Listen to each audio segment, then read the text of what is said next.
Mike and the guys. We welcome you to prime time. The unbeaten Iowa State Cyclones and their head coach, Matt Campbell, trying to do something that hasn't been done since 1938. Last I checked, that's the Great Depression. But to do it, they got to get through coal mining country. 7 is the deep safety awaiting the opening kick, and we're underway. And he'll let it go through. And Mountaineers will open up at their 25-yard line. The aforementioned Garrett Green, senior from Tallahassee. Yes, some of his family very much a part of what happened with both Helene and Milton, extended family especially.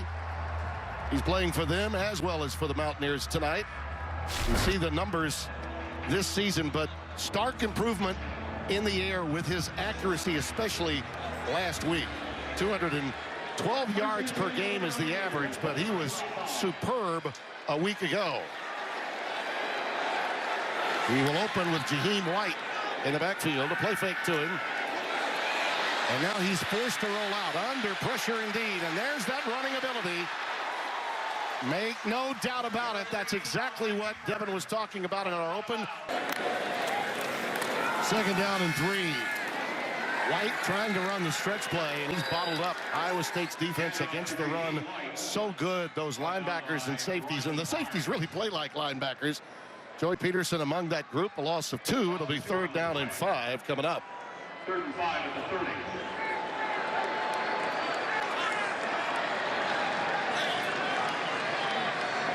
Some major league tailgating in this vicinity, the likes of which would remind you some of the SEC stops along the way. Some of them, the fans still filing in to what's almost a sellout tonight. Quick curl, it's caught beyond the 35, up to the 38-yard line. Hudson Clement on the receiving end. Pickup of 8. If Iowa State continues with the soft coverage, you'll get those all day. If I'm Iowa State, I would love to see them scoot up, right? Get into the faces of these wide receivers to make sure you don't have that free access on down and distances like 3rd and 5. This is a West Virginia team that has 2 NFL prospects on the left-hand side. 74 Wyatt Milam and Tomas Rimac on the left-hand side. So look for them to go in this direction most of the night. Bo Freeler comes up to make the stop, and you touched on Haycock, outstanding defensive coordinator, once was at Army. He's been with Coach Campbell for a number of years, and it's that existence that they have that's been so good for so long. And last week was one of his best performances as a defensive coordinator. Many guys out, as we highlighted in the open. He had to shuffle guys in and find a way to stop a dynamic quarterback, and he had that same task tonight. Healthy pickup on 1st down. C.J. Donaldson comes into the game, and he'll tote it.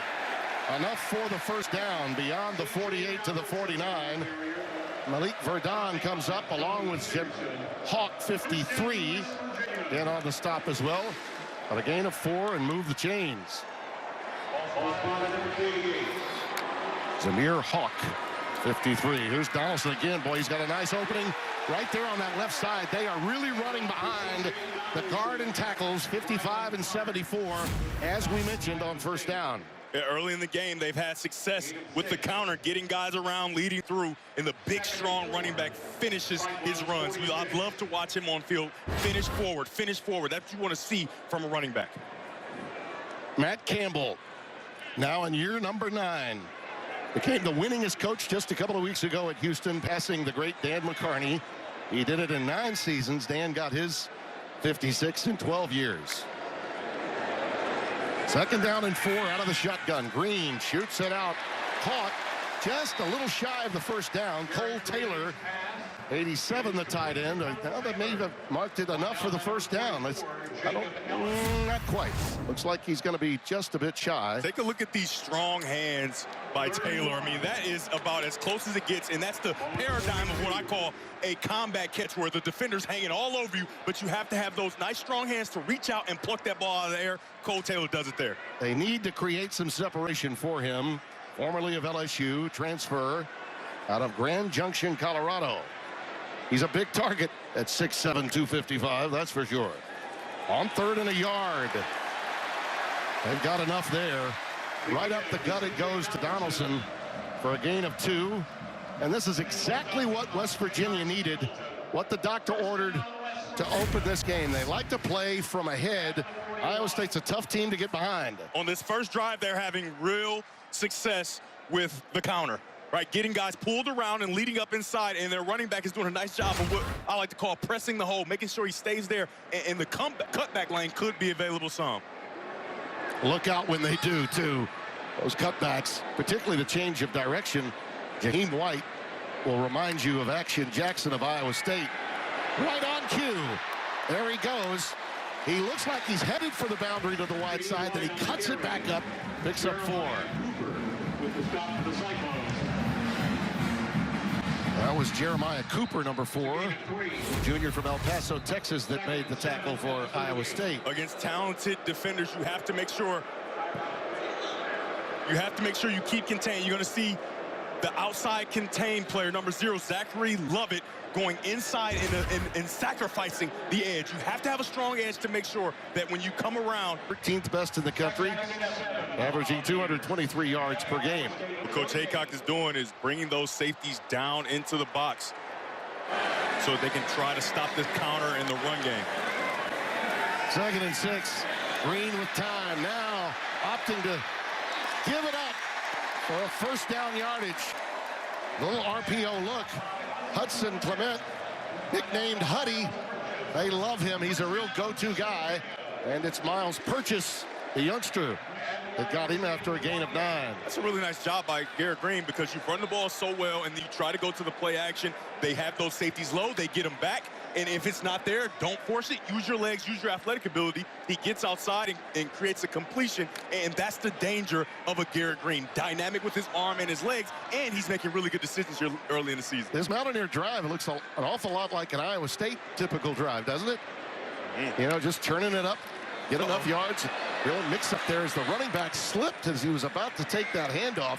Green, I think, ad-libbed after the bad snap that came, and he had to sort of reload, if you will. Yeah, I think it's less of it is a bad snap, but it takes Garrett Green over, and so he can't get his hip out of the hole for the running back to go straight down the middle. And so that's a lost yardage play that you don't want to have. No problem. There's an answer right there. Number 6 for 16 yards, easily their biggest play from scrimmage. And a fumble, I think, at the end of it, but they're going to rule it down. And West Virginia ball. Bo Freeler on top of him there. I mean, he has the option to throw it or run it. He looks to see out there if he likes it. He doesn't like it. The box is light. He runs the quarterback draw, and he's powerful on the finish. And you can see he has the ball going to the ground. No fumble there. Well, Haycock's got to be thinking to himself, I've seen a lot of this in practice with our offense.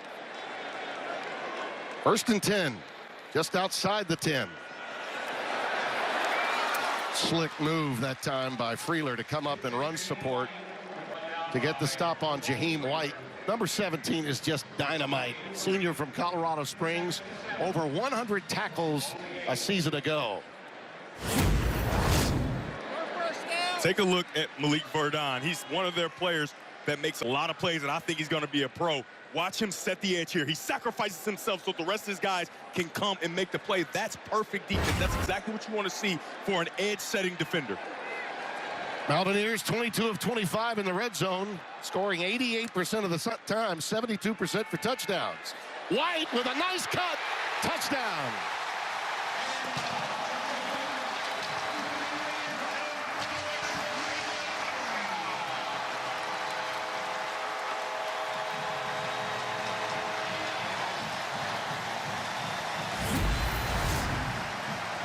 Tim, take a look at this move. You're going to the edge, you're going to capture it, and then you're going to go hesitation, left foot in the ground, and then underneath. Oh, my goodness, and gets into the end zone. I'm just telling you, Tim, I would not want to be a defender with a running back that's 5'7" coming at me. It's almost impossible to get him to the ground. May I remind you that Jalen Action Jackson is also 5'7"? Oh, yeah, he's coming up next. And that change of direction is there. 14-play drive, 75 yards, 7:42 off the clock. The extra point by Michael Hayes. And Garrett Green sees Green with some help from Jaheim. Mountaineers up at home. Yeah, they were in place. They have every every gap covered, and it's up to Jeremiah Cooper, who's the free guy, to make sure he wins his one-on-one. He has a one-on-one opportunity with Jaheim White, and Jaheim White wins, right? That's the name of the game. When you're in a football game, you have opportunities, one-on-one matchups, you have to win them because everybody else is in place. That's 1-0. Yeah. West Virginia. That's a beautiful sidestep, and Green loves what he sees now. Him getting help, and I think everyone, including Neil Brown, would say, look, he's our best runner. Our quarterback is really our most effective runner. Oh, yeah. But for him to stay upright and be here for the full tilt, he's going to need White and Donaldson and even Jalen Anderson, who you will likely see before the evening is out, to be productive. And that first drive was all about that. Michael Hayes will kick it away. It's a end over end, but short kick, but taken by Jalen Knoll for the touchback, and they'll take it out to the 25-yard line where Rocco Becht makes his way out. What a story this young man is. Dreamed of playing for West Virginia. And when the question comes up about his emergence as a redshirt sophomore now, the son of the great Mountaineer Anthony Becht will be honored here. Member of the Hall of Fame is announced between the first and second quarter. The coaches say, yeah, well, Rocco's got a chip on his shoulder the size of the state of West Virginia. Very meaningful game for him personally. Looping it long, and it is caught right away. Jaden Higgins. That's going to be the question tonight for West Virginia. Their defensive front and their corners against this great tandem of wide receivers. A very nice job of getting vertical to the defender and stepping on his toes. Receivers at home, make sure you close the gap before you go around. A nice job by the receiver, Higgins. 37 yards on the connection. Abu Sama, look out. The sophomore from Des Moines, who is a home run hitting running back, was overshadowed a week ago in that victory against Baylor when they had to come from behind. Carson Hansen had over 100, as did Action Jackson. He gets 5 on first down. That run shows real maturity for Sama, progressing gaps, getting to the next gap, and getting outside and picking up a nice gain on first down. Pretty clear that Taylor Mauser, the offensive coordinator, wants to get him lathered up early and often.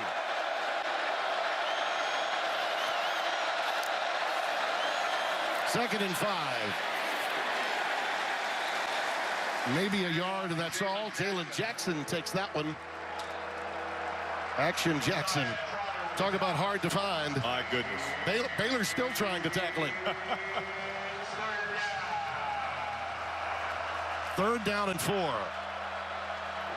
The real cool thing about Iowa State's offense is they have 3 guys. Benjamin Bramer, they've got Jaden Higgins, and they've got Jalen Knoll. 3 options that are really trustworthy on downs such as this. Well, they go empty with trips to the top of your screen. 5 wides, 3 by 2. 45% conversion rate on third down. Beck, little curl, and it is taken in for the first down. 5-yard pickup to Knoll, number 13. Jalen Knoll, the sure-handed one, and for years the first option for the Cyclones. He has real comfort with Knoll, knowing where he's going to be, and that's a very nice throw, low and away from the defender. That one is taken in. Knoll one more time on that quick out. Aiden Garnes, number 0, with the stop and a pickup of 3. Second down and 7 yards to go. Because Iowa State ran the ball so well a week ago, look for West Virginia to have those safeties in the cover 4 position, but show cover 4 and then go to single high to try to confuse Rocco Becht. This is a mountainous offensive front that Iowa State has. Sama tried to cut outside, only gained 1 on that play.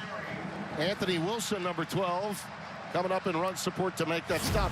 This is an O-line that averages 317 pounds per man. Such a nice job by those 2 guys on the edge, making sure that Abu Sama can't get outside. We saw him do it on the first run of the game for himself, and they didn't allow it on that one. But here on third down, they go to empty again.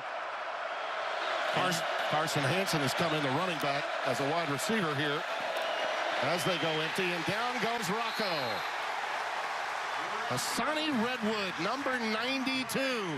Young man that grew 100 pounds pounds from his sophomore year in high school to where he is today. A loss of 6. Watch him go up the field and then underneath. Up the field and then come underneath right to the quarterback. A really nice job of putting pressure on that tackle, coming underneath, and getting to Rocco Beck. You can't rush past the quarterback. You have to rush the quarterback's depth and then flatten off. He does it perfectly. Kyle Conradi will try from 47 yards.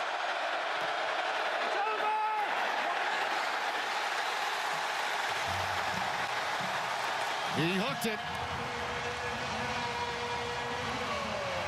Rocco Beck knows that that one was a scoring opportunity that got away, trying to pump up his guys. Total yards and a picturesque opening drive with an outstanding run game, and not all of it by his quarterback, Garrett Green. Jaheim White with a nice two-step into the end zone to give them the 7-0 lead. Iowa State's been here before, though, partner. Yeah. Yes, they have, as recently as just a week ago.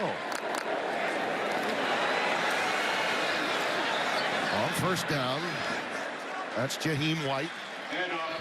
Gets out for 3 yards. Second down and 7. Another look, high snap that time from Gerard Hufford, 54, the center. Yeah, I mean, these are things you have to take chart of, right? Remember these high snaps because they can come back to bite you. And for West Virginia, you have to make sure that you stay poised. Yep. Don't rush into things because you had a nice drive to begin. You want to stay with that same pace. Don't try to bury Iowa State right away. Like you talked about, Iowa State is accustomed to staying poised and maybe coming from behind. Actually, not Hufford. He was a late scratch, and it's Morrow, the tackle, number 50, that's in there. Brandon Yates, I beg your pardon. Brandon Yates. And you see White knocked out of bounds there by Freeler. Yeah, you saw there again, Malik Verdon, one of the best defensive players on this Iowa State defense, had that one-on-one opportunity with the Jaheim White, and he wasn't able to do it. I mean, I'm just telling you, this guy is hard to get to the ground, and Iowa State's going to have to figure out a way to bottle him up and make sure he can't get that extra yardage after he beats the one-on-one. Losing your senior center can be problematic, and we've seen a couple of indications of that with Yates in the game. On third down, Green. Look at that speed, will you? That's close to 25 miles per hour. I mean, picking them up and putting them down. Truly incredible how similar the rushing numbers are for the Mountaineers with Garrett Green and C.J. Donaldson and Raheem White. Look at that. He has great poise as a runner. You can see he uses that magic wand that is the football. When you flash that ball, the defenders freeze, and now you can get around and get the edge. He does a nice job of that. Jaheim White is so quick, but Green might be faster, no doubt about that. When you take out Green's subtracted yards for sacks, he's really a thoroughbred. On first down, blitz coming over the middle. Throw it where they ain't. And it's good for a first down to the tight end, Traylon Davis, number 81. This is the route that everybody loves, is the Hank. Out pattern incomplete as they try to go with pace and tempo. Let's go back to that completion for the first down to Traylon Davis. Second down at the 36. Well, I thought we would, but we'll have to wait for that one, partner. West Virginia's getting a lot of balance from its ground game right now. And it's second down and 10 coming up after the incompletion.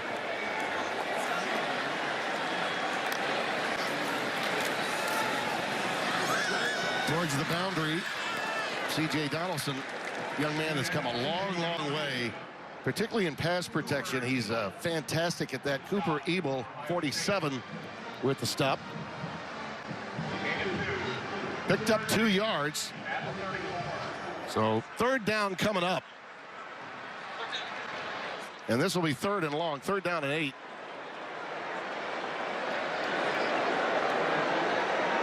They haven't had too many of those. There you see Yates making his way back. You know this as well as anybody, being a former quarterback, 98. You lose your starting center. That can be an issue. Yeah, it's definitely an issue with the snaps and him being able to make all the line calls.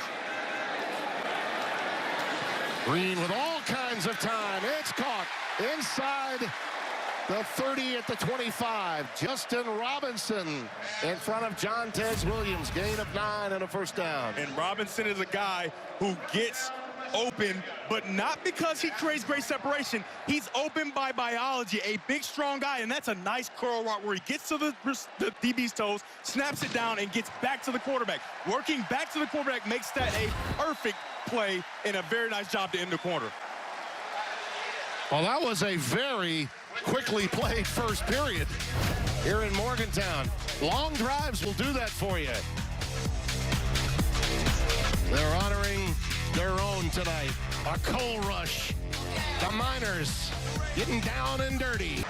Tim Brando, Devin Gardner, Josh Sims here in Morgantown. Rocco Beck awaiting his next turn. Gotta wonder how much emotion is running through him. You know, he's a very poised quarterback. Anthony, his dad, was always so emotional, even still today as a coach in the UFL he is, but his mom was a gymnast and had great poise, and she's credited with a lot of that. Here's Jaheim White. Boy, he's been dancing and prancing all over the place here early on. Verdon makes the stop. It's a pickup of 6. West Virginia's done such a nice job on first down, gaining yards with the running back. This is a perfect time where they can go heavy play action on second and short. Over the middle. Almost picked off. And guess by whom? John Tez Williams again in the end zone. He's had 2 in 2 weeks. He was looking for a third in 3 weeks right there. Almost had it here. I mean, he is performing so well. A week ago, he was almost picked on to start the game where he garnered a few pass interference penalties. But when I tell you a guy that responds is my favorite kind of guy, he responded and got a plethora of PPUs, and you can see him get another one there. But he usually makes that play. Yes, he does. That went right through his awaiting arms. Green. It's caught at the 10. For first down, C.J. Donaldson coming out of the backfield. He'll be a great third down back, you would think. That's guys like Gallagher and Donaldson mean so much. That's Gallagher on the receiving end. Rodney Gallagher, the wide receiver, with a gain of 9 to the 9. And he's similar to a running back where he can line up in the backfield. He can line up in the slot, and he can catch the ball. And they said he's had great improvement from a year ago. Like having another tight end. You bring him out. He was coming out of where Donaldson normally was. The catch is under further review. Now they're going to take a look at it here. I thought at first glance that it might have been a bobble, but it was ruled a reception right away. That's why I waited a while to give him credit. You can see him go up top and hold on to the ball. I mean, it really depends on if him tucking the ball and kind of turning is a move. But what a nice job by number 4, Jeremiah Cooper. We remember earlier in the game he gave up a touchdown, but they're playing through the play, not accepting that the ball has been caught coming, and he's probably going to get an incomplete pass because of it. He dislodged the ball. Yeah, I mean he really did. You have to survive the ground, and it doesn't look like that he does here. Yeah, I thought at first glance that the ball may have been dropped, and it was. But it was only after that hit, as you mentioned. I mean, a football move, you have to take steps, right? After tucking the ball away, you have to take steps, maybe try to make somebody miss, and he didn't have the opportunity to make a football move. So without a football move and not surviving the ground, I think you have to rule this as an incomplete pass. Credit Jeremiah Cooper not giving up on the play. These safeties for Iowa State, we've touched on it a few times. Verdon, Cooper, they play like linebackers. They're safeties, but they play like linebackers. After review, it's an incomplete pass. It'll be third down. And our replay official all over that, Rick Jackson. Trayvon Barrett is our referee.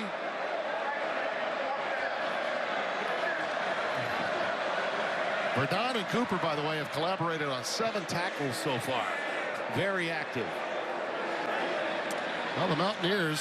It's a big stop for Iowa State. It sure is. And they're going to be forced into a field goal try here. In case you were wondering, they were incredible on 4th down conversions this season. #1 nationally, but they've opted to kick the field goal. This will be a 36-yard try for Hayes from the right hash.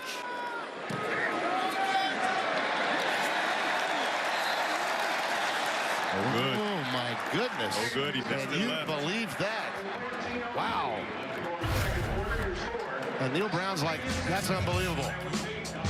Let's check the snap yet again. Life, creating financial security for more than 160 years. Up, downs, underway. And without question, some points being left on the field here by West Virginia. Green with 80 total yards, and Iowa State had a big 37-yard pass to Higgins, and then their drive stymied after a sack of Rocco Becht in the first quarter of play. Got 2 high safeties to start this drive. Out of the shotgun. Look out. Carson Hansen. He runs hard. He runs tough. Garnet Hollis, the right cornerback. Young man playing in the NFL now named Steele that was with UCLA last year. He runs like him to me. Yeah, of course. And he if does. you have 2 guys removed from the box, he's going to have even more space to try to run the football. Yep. And if you're Iowa State and they continue to have 2 guys outside the box, you got to make sure you run that football and have great success, similar to what they just saw on that last play. Again, 2 high safeties. Nice little curl right to the 40-yard line for a gain of 7 on first down to Higgins. Josiah Trotter. He is the stud of this linebacking core, and they are a linebacking core anchored defense, this Jordan Leslie coached bunch at West Virginia. Over the middle in the seam, and it is wide open, and will go all the way for the touchdown. Knoll, 60 yards.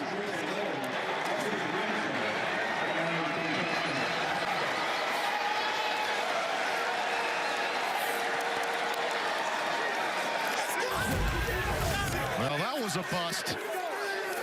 A nice job of Knoll. He's got nothing but green grass. All you have to do is avoid that first defender, and he is off to the races for a touchdown. What a start by Knoll. And just like that, what could have been a 10-0 deficit is now suddenly tied at 7. And consider again how they were stopped on an overturn because of a wonderful play by their secondary. You can't sleep on Iowa State. Rocco will make you pay, Devin. Yes, he will. 3 plays, 80 yards, under a minute. By the way, Higgins was heavily involved. Now Knoll on the receiving end. That was Rocco's 33rd touchdown pass, his 22nd career game. And Tim, when you cover Knoll, he's difficult. Yeah. Right? So if you leave it open and you have a busted coverage, it's going to be increasingly difficult to stop him. So take a look here. You got half safety right here, and it may be some type of combo coverage, or there's supposed to be another half safety over there. Let it run there, and there's nobody there. And so for Knoll, maybe he would have taken the middle versus cover 2, but with nobody there, he just gets into that open space. Rocco Becht finds him, and it's an easy touchdown. That's a busting coverage by West Virginia, and they make them pay right away. You remember what their strength and conditioning coach told us last week, and Ames, Iowa, said, pound for pound, he's the strongest man on the team. Looking long on the post, and a marker down, incomplete. Intended for Traylon Ray, number 7. You're going to get a hold on number 3, Jontez Williams. As the post move is being made, he grabs a hold to make sure and propel himself forward so he doesn't get beat deep, which I don't dislike, right? You'd rather not give up a touchdown. Defense, number 3. 10-yard penalty, automatic first down. Yeah, that's just an educated play when you know you're beaten. Yeah, you can see he steps on his toes, he gets vertical, and as he feels himself getting beat, he kind of grabs him to hold on and propel himself forward, and that's a penalty. So I would much rather see that if I'm the defensive coach in Haycock than a touchdown. Keep an eye on young Rick Darius Farmer, a.k.a. Day-Day, number 11. Outstanding burner, freshman in the game. That's a running play. They tried to go with a stretch play, and Cooper Ebel right. Donaldson up, Ebel right on it. Loss of 4 on the play. Yeah, Ebel is a guy who last week made a bunch of plays, and he gets underneath this guard, and he's a tackling machine. I'm just telling you, with Kale Brzezina, the talented freshman middle linebacker, going out with injury, he came in and was all over the field. There he is. And Brzezina is a stud. Green with a lot of time. Now he runs out of it, and he has to unload as he was about to be knocked to the turf with that pressure. They're going to rule it incomplete. Coaches are arguing for a possible pick, but it's not to be. The pressure was coming from Barnes, 41. First big-time pressure of the game. Well, 3rd down and 14 coming up now with the ball at the 31 of West Virginia. And this is not where you want to be if you're West Virginia, because Iowa State's defense excels when you have to go straight drop back pass. So here, I would love to see a screen or a draw to try to get some of this yardage back and play the field position game. Out of the shotgun. Empty again. Over the middle on the cross. It's caught and could have gone for a lot more. As Traylon Ray brings it in with Bo Freeler trailing him. A gain of 17 when they needed 14. You know, screen, draw, or a perfectly timed and thrown dig into the middle of the vacated area by this West Virginia offense. A very nice job by Traylon. Well, had another issue with the snap that time. Yeah, high snap. That's the 3rd time we've seen that. Donaldson again clogged up. Green could not effectively get him the ball. I mean, at some point they may turn this thing over. Yates is really struggling with that deep snap. Unforced error. You can't make a living making plays from behind the chains. The reason they had so much success on their first drive is because they stayed on schedule. When you continue to get off schedule because of unforced errors, that's going to put you in a bad position against this Iowa State offense and defense. You know, on the ground, they didn't have a run for more than 9 yards on what was a 13-play drive for a touchdown to open the game. Green again, going long. Incomplete. Traylon Ray has been his favorite target tonight. Well defended that time into double coverage, but he felt like Ray could go and get it for him. He's the guy that can give you something extra. He's got an extra burner back there, but he attracted a lot of company from the Iowa State secondary. I love the chess match between Green and the defensive coordinator Haycock for Iowa State, where you can see that West Virginia has run the ball well on 1st down, 2nd down. And you would think that after running the ball so well, you get play action to take big shots down the field. But no, Haycock has his safeties back and makes sure that there's nowhere to throw the ball. Green again with all kinds of time. Just a 3-man rush, but here comes the pressure, and he has to unload. Incomplete.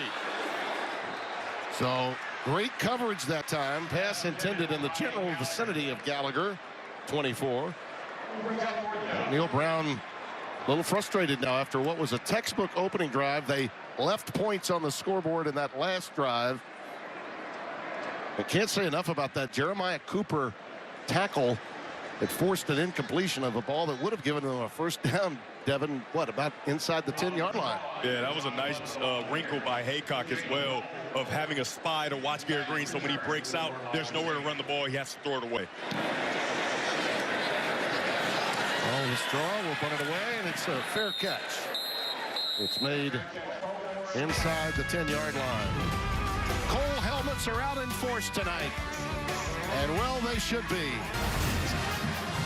Take a look at what Coach Haycock did. He has a spy here, and then another spy here in Bo Goodwin. A very nice job of playing chess. They don't even rush the quarterback. They stay there with eyes on the quarterback, So now when he tries to run out, they got him, and he can't make a play with his legs. Yeah, Goodwin, a freshman, in for the injured Brzezina. And on 1st down, Mountaineers playing some defense now, dealing with Carson Hansen, and Garnett Hollis, cornerback, comes up to make the stop. 2nd down and 5 coming up. I mean, whether it's Hansen, Action Jackson, or Sama, they generally get 4 or more yards on 1st down. They stay on time, this Iowa State offense. Not always dynamic. 12 personnel back in the game, 2 tight ends, sometimes 3. And again, nothing doing as they try the left-hand side of that offensive line. They get 2. And that's, we're talking about Malba 54, the nose tackle. He's a big one. 6'4", 306, senior from Harrisburg, Pennsylvania. What we've seen on third down is middle open defense. I suspect that West Virginia will go to man to make sure they can't get those crossing route completions. Jalen Jackson has come in on third down. Tonight they're 1 out of 2, 7 and 12. Last week, Iowa State on third down. Back, he planted his foot, but then he ran into trouble. He made the cutback, and then once he did, ran right into Anthony Wilson, number 12. That was a big-time play by the free safety, 5'9", 199 from Columbia, South Carolina, and left him shy of the first down. I love what these defensive coordinators are doing. They line up in man-to-man. It confuses Beck, and he does a nice job of trying to go get the first down. But what a stick by number 12, Anthony Wilson Jr. Crowd's booing, and I don't blame him. That's a bad spot. I mean, that was a bad spot. They gave him a first down. I don't know, Tim. I like that spot. Like, he stoned him, right? There was no extra progression. No, there was none. He got a left foot spot. This is huge. On first down, checks it down, and there's Action Jackson on the receiving end. That's one of the great things about him. They can use him out of the backfield. And he's so hard to find when he runs inside those A and B gaps. Linebackers have difficulty trying to find him. So 2nd down and 6 from the 23. I'll say this, if Beck did get the first down, he earned it. Oh, my goodness. Got hammered. And nice job by Wilson of sticking him and making it a tough call for the referees. Yardage for tonight's game almost dead even. Quick curl, and then trying to spin out of it is Higgins. Hollis wrapped him up, got him to the ground. Pick up a 4. 3rd down and 2.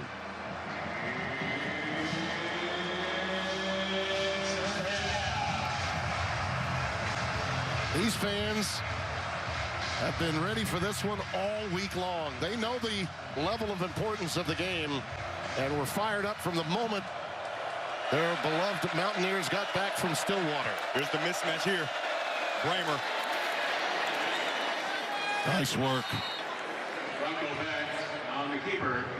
Yeah, they're really leaning into the legs of Rocco Becht and Both quarterbacks. Yeah, but last year they really wanted him to lean more into his legs and his running ability. They believed he was a much better athlete than he showed on the field. And this year he's really learned to use his legs and use them judiciously to make sure that when it's a big moment, he goes and picks up the first down. He had some shoulder issues, and prior to last week's game, changed those shoulder pads and made all the difference in the world in his passing efficiency. Out of the shotgun. Looking long towards the sidelines. Incomplete. Looked like a little miscommunication as Knoll was going one direction. Stopped the route. Garnet Hollis was there with him. It'll be 2nd and 10. A lot of credit has to go to that front of West Virginia because the middle of the field was wide open and he had a wide receiver screaming through the middle, but because of the pressure and because he was rushed, he had to climb up and he didn't get a chance to see it. Jalen Jackson checks back in. Little pistol formation look behind Beck. Trips to the bottom of your screen here on 2nd and 10. Blitz coming off the corner. He lets it go. Well, that ball appeared to be caught, and it was, but I think he may have run out of bounds. May have run out of real estate. Higgins caught the ball, but they're going to rule it out of bounds. Nice job by Garnet Hollis Jr., number 1 in black, of making sure he squeezes the wide receiver to the sideline so there's no real place for Rocco Becht to fade him away. That's Reed Carrico that was coming in on the blitz. Cyclones 3 out of 4 on 3rd down conversions tonight. This is 3rd and 10. They usually had Knoll on the inside. This time they got him on the outside, the bottom of your screen. Rocco's pass is caught. What a nice little adjustment made. Good for a first down and more. This shows you the dexterity of yards after catch capability for Jaden Higgins. A missed tackle that time. after that initial move. You have to respect his ability to get down the field, right? So you get retreat coverage from the defensive back, and he sets up, and he's a guy that understands spacing better than anyone else. And at 6'4", 215 pounds, I said this to the offensive coordinator, Miles. I said, he's like a big man with little man skills, right? And you can see his little man skills right there as he makes guys miss. Yeah, Taylor Melser really happy the overall production he's gotten from this fantastic tandem of wide receivers. It's Carson Hansen again, weaving his way forward, running into Asani Redwood again. Touched on Redwood gaining a lot of weight since his sophomore year in high school. He was 5'9", 190. Amazing. Okay, he's now 6'4", 250 and growing at this stage of his still very young career out of Sewanee, Georgia. And watching the film, he really popped out for me. He's not a starter, but he plays a lot, and he's earned all the reps he's getting. 2nd and 5. Look out. Coming the other way. No, he's going to hold on. Beautiful fake.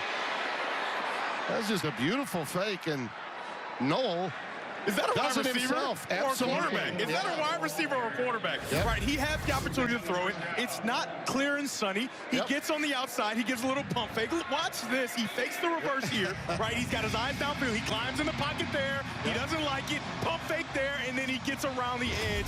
Because those receivers, I'm just telling you, Tim, when you get a chance to throw a pass, you usually want to throw it. It wasn't there. He pulls it down and picks up a first down. Very deceptive. Love him. 12th play of this drive for the Cyclones. When you can trust that you won't make a mistake on plays like that, you can feel comfortable calling them. From the 37. Look at the shiftiness there. Inside the 35 to the 33. There's a little hint of what Action Jackson can do. Tim, that's a phone booth. There's no way he should have a positive play. Just enjoy this with me. He gets the ball here, 2 guys. Okay, he doesn't get that. Oh, excuse me. Oh, I'm just going to get right here, up to the left here. And he doesn't pick up a big gain, but remember Barry Sanders back in the day? I'm from Detroit, so I remember just those 1- and 2-yard runs that were so spectacular. You get a little bit of that with Action Jackson. Hey, I called Barry's games as a freshman at Oklahoma State when he was with Thurman Thomas. That pass on a curl is caught. Good enough for the first down. That's Jaden Higgins again. One of the great lines ever about a running back, with Sanders and obviously Action Jackson being so similar. Offensive coordinator Taylor Mauser said, this guy understands space and leverage as good as anyone he's ever been around, and you can see it there.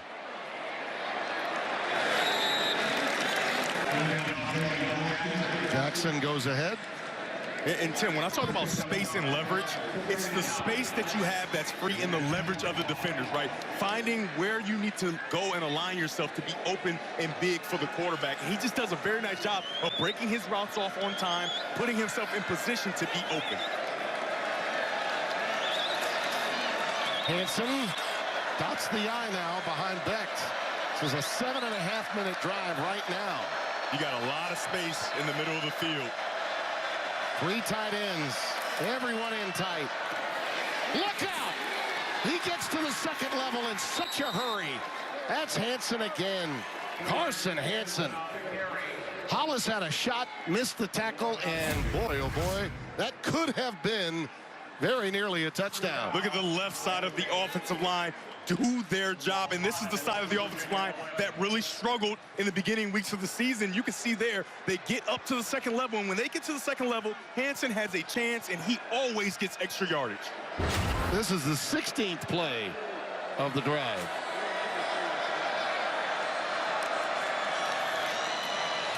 Paus is batted into the air. He was going for the quick slant, and it looked as though it might be there for Benny Nagoy. Nagoy was the intended receiver, and it went right off, I believe it went right off of Redwood's head. Yeah. How about a guy who, he's not even looking, and he still makes a play. Doing right off of the head. What about a PBU from old number 92?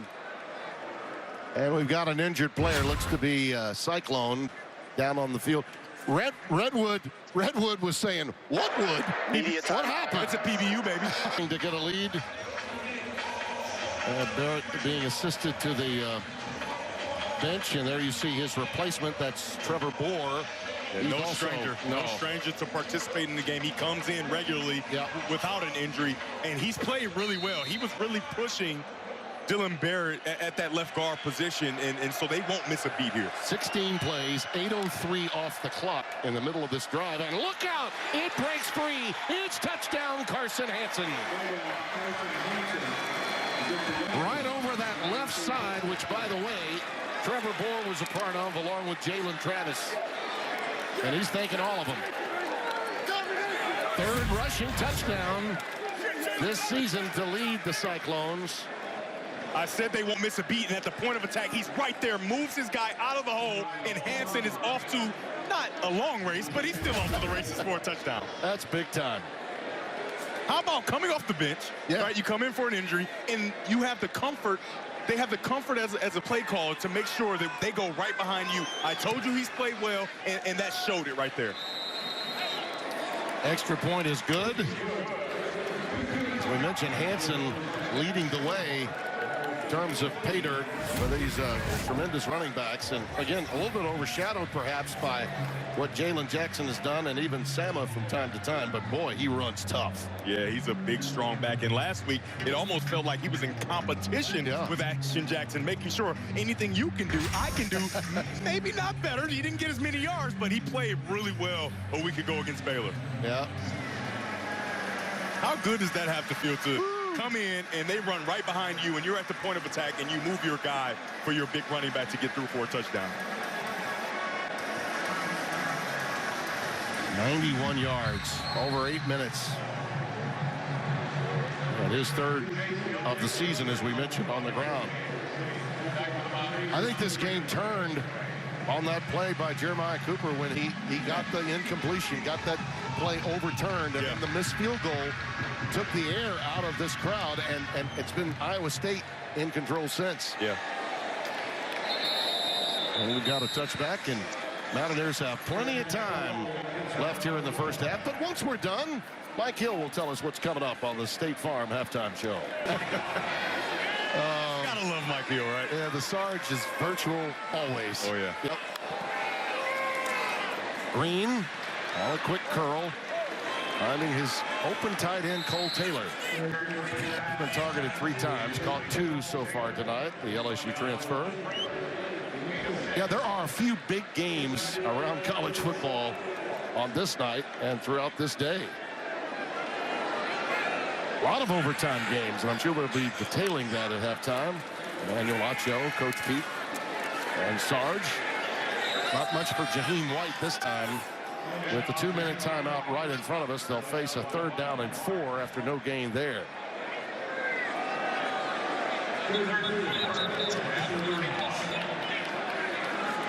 So very important. Both of these teams are unbeaten in Big 12 play. BYU did the job today, staving off Arizona at home here on Fox. Now it's up to Iowa State to remain number 11 with a bullet. The best Coke ever? Try and decide. There's the big fella, Anthony Becht. Tremendous tight end here from 95 to 99, 12 years in the league afterwards. And there he is, being honored between the start of the second quarter and the end of the first. Rocco enjoying every bit of it. And there's Don Nalen, 88 years young and as lucid as ever. And it was my honor to get to call some of Anthony's games in the old Big East. Beat Miami in the Orange Bowl one year, had Mark Bolger at quarterback. Amos Saraway was a running back on that team. Odette Gonu, Don Nalen. Over the middle and right on cue, they go to their big tight end, Cole Taylor, for a first down. All the way to the 45 of Iowa State. Middle open defense. The tight end gets to the middle, but a nice job of the quarterback to stand in there and make that throw while pressure's in his face. First down. Green decides to hang on to it. Not much. The whistle has blown, fellas. Gain of 2. Those Cyclones arrive in bunches and, generally speaking, in a bad humor, don't they? Very good to have J.R. Singleton back in the lineup. Boy, is it after ever. being on the bike in the previous game and out of the lineup. But that's a nice job of him spinning off and making a play. 2nd and 8. There's again the dislodging of the ball by Miles Purchase. The moment Traylon Ray caught it, he was popped. It shows you again the physical nature of this team. We touched on it during the break. There are a lot of freshmen out here. Goodwin, 34 is one of them. Yes. Just speaks to the balance that John Haycock has. Number 41, Rylan Barnes has made a play. Purchase is in there for Darren Porter. Yeah. He's been out for 2 weeks. And they got Darren Porter back, but I think Purchase played so well a week ago. It's like, hey, let's get him some reps. He needs to be in the football game because he responded in a big way a week ago. Keep him fresh. And, of course, Verdon and Cooper, anchors back there at safeties. Green on a quick out pattern at the boundary. Traylon Ray, he's getting the kind of separation you want. That's Bo Freeler pushing him out after a gain of 13. And they are going tempo here with the clock winding down. What a nice job by C.J. Donaldson Jr., the running back number 4. I mean, he stands in there and absolutely stones the linebacker before he can get to his quarterback.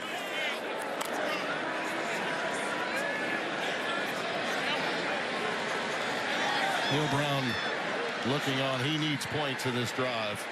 Something productive before halftime. The box is light. You can go quarterback draw here. 5 wides. And that quick curl underneath.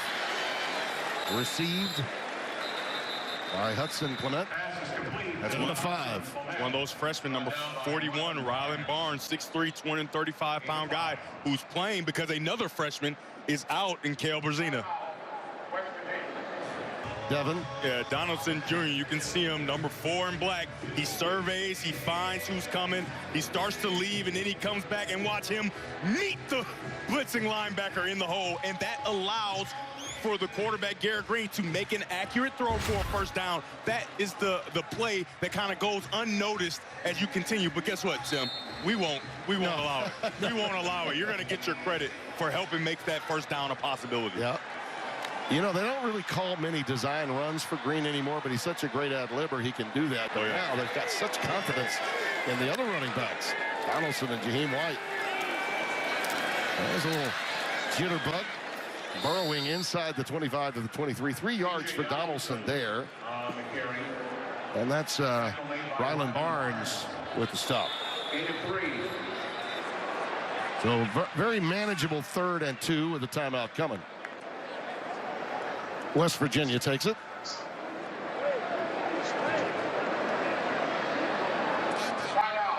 West Virginia, 2nd of half. 30 seconds. And with that, wait a minute. Okay, now I'll do it. Time now for a quick message from Target. Do you ever get lost in Target? When you go to Target, you always go for one thing, right? And then you start picking up, oh, I need this. Oh, I didn't know I need this. Oh, I need this as well. It's a dangerous place to go. If that ever happens, Terry just goes to the sports department. She knows she's going to find me looking up an old first baseman's mitt, even though I don't play anymore, right?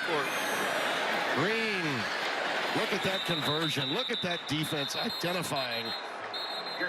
And a loss of 2. A 4th down and 4 coming up. And everybody running over to get a timeout. Peterson, the defensive end, made the stop.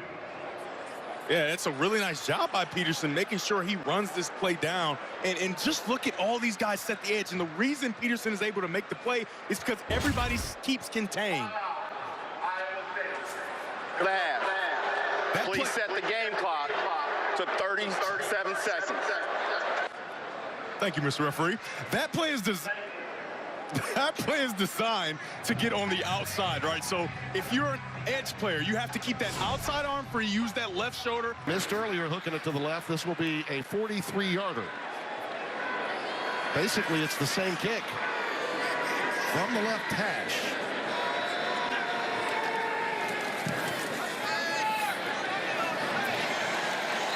No problem this time. You saw that conversation going on between Rocco and Coach Campbell. I'll be interested to see how aggressive they are. They did take a timeout. And they've got 2 remaining, so it says to me they're going to be aggressive in this series if possible. I mean, you're going to get a return here. Yeah, they are. It's going to be Knoll. Jalen Knoll, look out. He doesn't need much of a crease to get through. Just shy of the 30-yard line at the 29. Let's go down to Josh Sims. Decide whether they go, be aggressive, or just take it into the half. Well, a victory tonight would be rarefied air, not just for Campbell, but for this program of Iowa State's.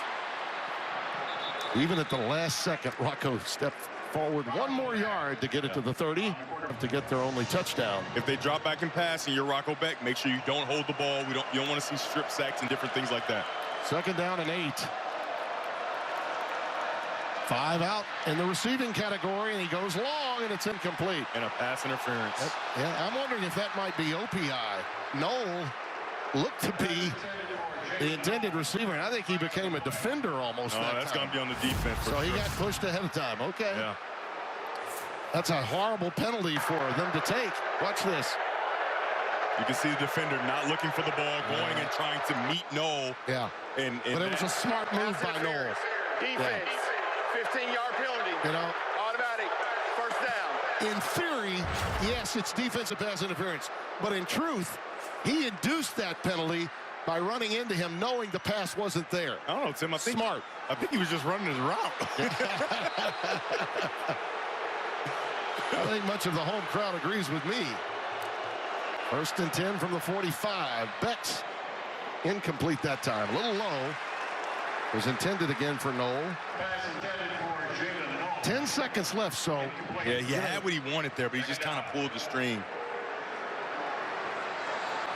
Yeah, I mean, there's plenty of time with 2 timeouts left, right? Really? 10 seconds to get into field goal range. Playbook is wide open. Yeah, in the middle of the field, it's not off limits at this point, right? You can get the ball down the middle of the field, and if West Virginia plays that middle open defense that they've liked to play, you expect for them to go down the middle of the field. Need about 25 or more yards to have a realistic chance at a field goal.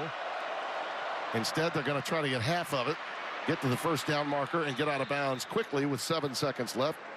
32, Carson Brown on the receiving end of that pass. Gain of 12. Well, they certainly, if they want to just go ahead and go for a Hail Mary, he can get it there without a problem. They're going to take a timeout here. Wow. He was just hoping they'd have a winning season. It's so stressful. You guys in Detroit are greedy. All right, they're going to go 2 deep safe. Look at that. Lining up for what they know is going to be a Hail Mary. Timeout. West Virginia. Their last of the half. 57, Cole Taylor, 6'7", 255, back standing on the goal line to make sure that this can't be completed. I would go quick throw and allow him to run and block. Oh, he won't have the chance. Sacked behind the line of scrimmage.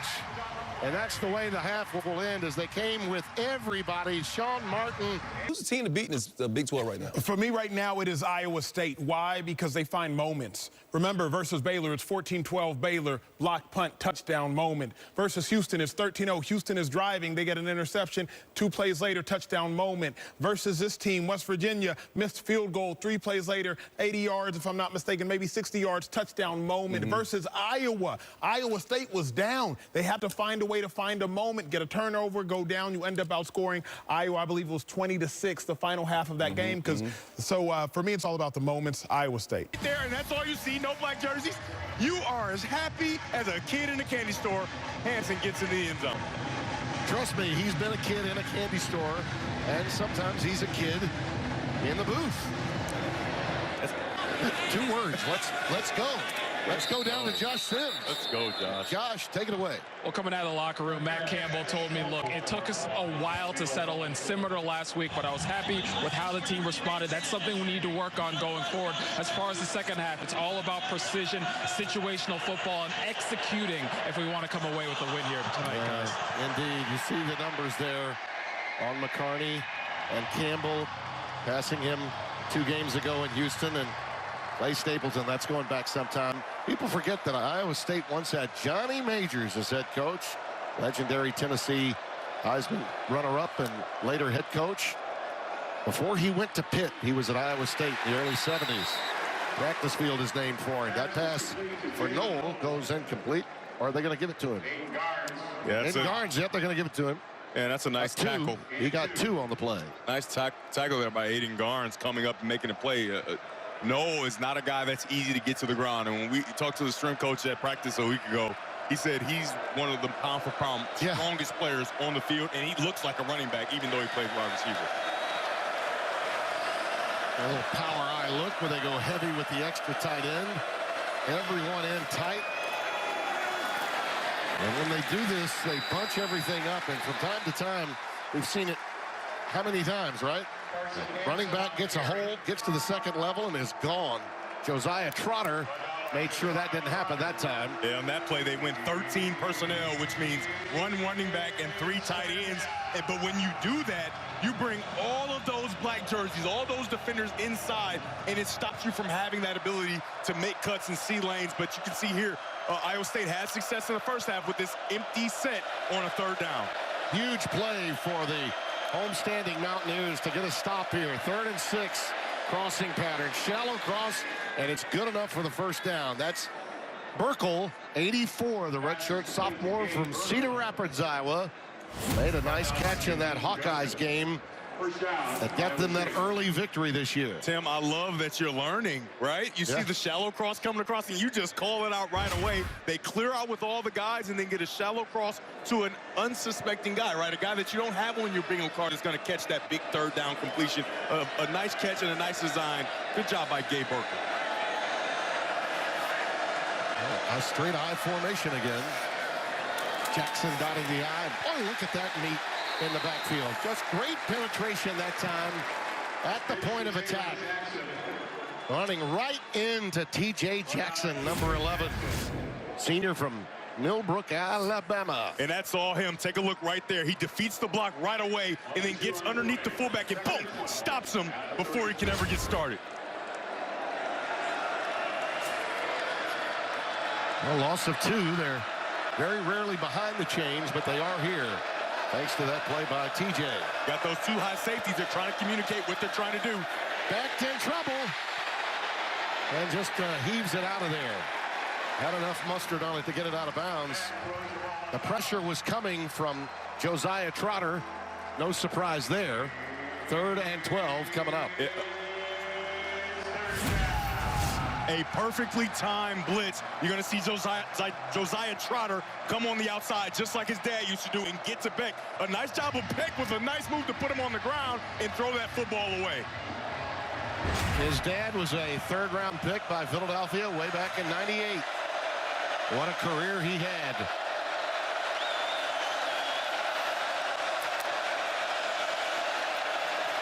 Beck heaves it, and it's knocked away. Just a tremendous defensive play in that secondary by Garnett Hollis.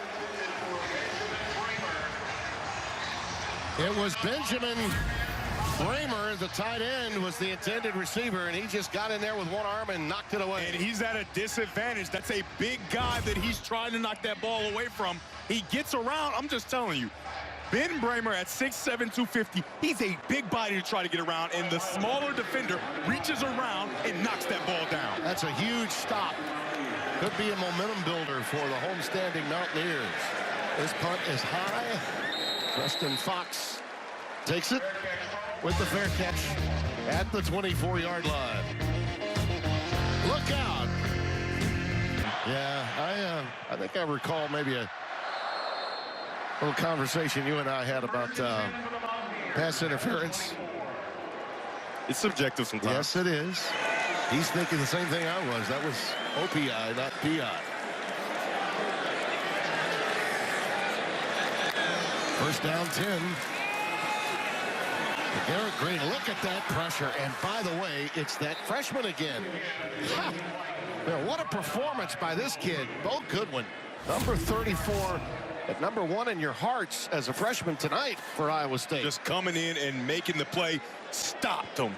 No chance of getting anywhere, and that's the edge defender. Making sure he sets the edge, and not only set the edge, goes and makes the play himself, and he is loving it. You're talking about a true freshman right there. Dude, they've got such depth for the future. They really do. Right, their starting middle linebackers are true freshmen. And again, culture programs do that kind of thing.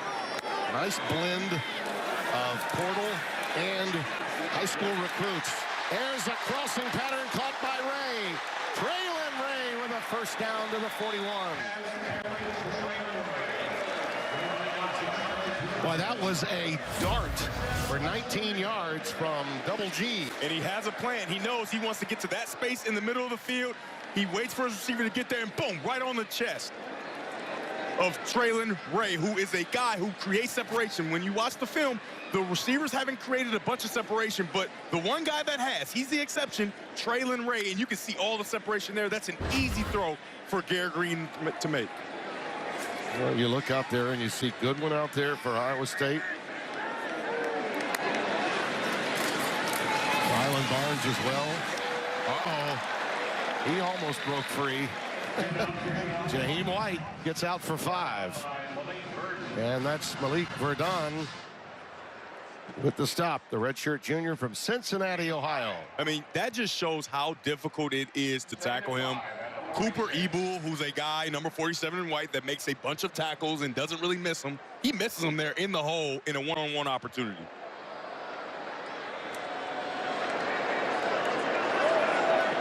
See Iowa State taking their sweet time. Yes, they are. To substitute once they see that West Virginia does substitute. Trips to the top of your screen. Another high snap, and this one is lost by Green. Now he's really got to ad-lib, and this is where he's pretty good. But Iowa State identified it, and that penetration again by Goodwin. Unbelievable the job number 34 is doing. He's becoming an MVP freshman, that's for certain. We talked about it in the first half, and it ruins everything, right? You have a play there that's going to be positive, but because of the high snap, Garrett Green just has to make a play, and he is not happy with himself because he knows he ruined that play by himself. 3rd down, 7. Green got a lot of green grass, but he throws it, and it's incomplete. He probably should have run it there. Freeler was in coverage. He decided to go ahead and let it go towards Ray, who's been his favorite target. But, boy, he had a lot of green grass to work with. I love what defensive coordinator John Haycock is doing. He's bracketing number 7, knowing that's a guy they want to get to. So both Freelers in position, and that throw has to be perfect to get in there, and it's not just a bit outside the reach of Traylon Ray. A nice job by John Haycock, the defensive coordinator for Iowa State, of coming out, getting a stop because his offense got off the field fairly quickly. Yeah, when Garrett sees the tape of this one, he'll wish that he had run it. That's a fair catch made by Knoll after a 44-yard boot by Oliver Straw. And Freeler, so good. The veterans up front are getting a lot of help from freshmen tonight. Boom, ba-boom, ba-boom, boom. They got freshmen too, folks. Ba-boom, ba-boom, ba-boom, boom. Fox College Football is sponsored by Geico. Get more with Geico. Dan McCarney was a whale of an assistant, but he became a head coach at Iowa State. Did a wonderful job there. Won 56 in his 12 years as head coach. And what Matt Campbell has done with him by bringing him back into the current culture of Iowa State is how you build a program. You revisit your past and you celebrate your present moving forward in the future.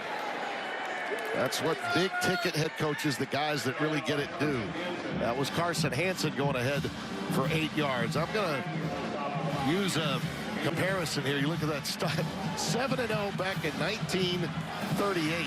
The team finished 7-1-1, by the way, in 38 that season. And on 2nd down and 2. And head for the first down. That's Russell that cuts in on Hansen.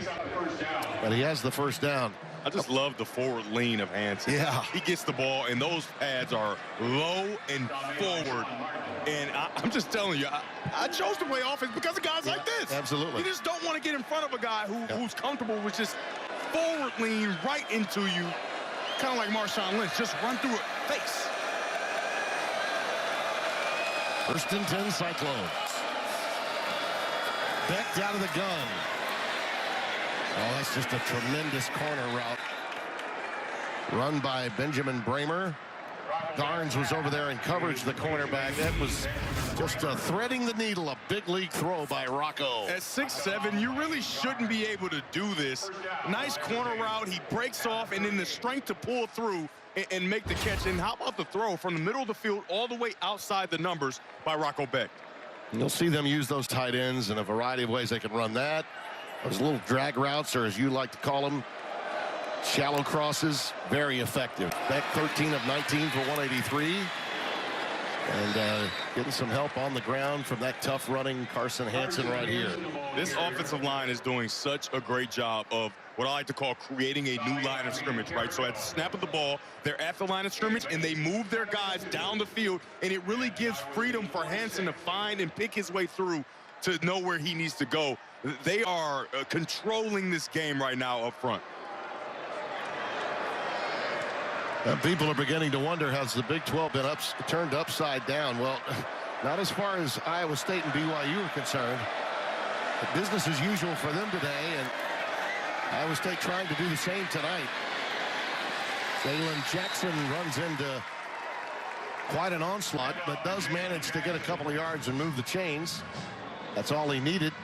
And it's another Cyclones first down. It's so tough facing Jalen Jackson because, like we've talked about, you can't see him, right? By the time you get a chance to see him, even though you have free hitters, it's too late, right? He's already got the necessary yardage to pick up a first down. Jackson in that backfield. You see dotting the I. 3 tight ends again. 13 personnel. Becht just had to unload it.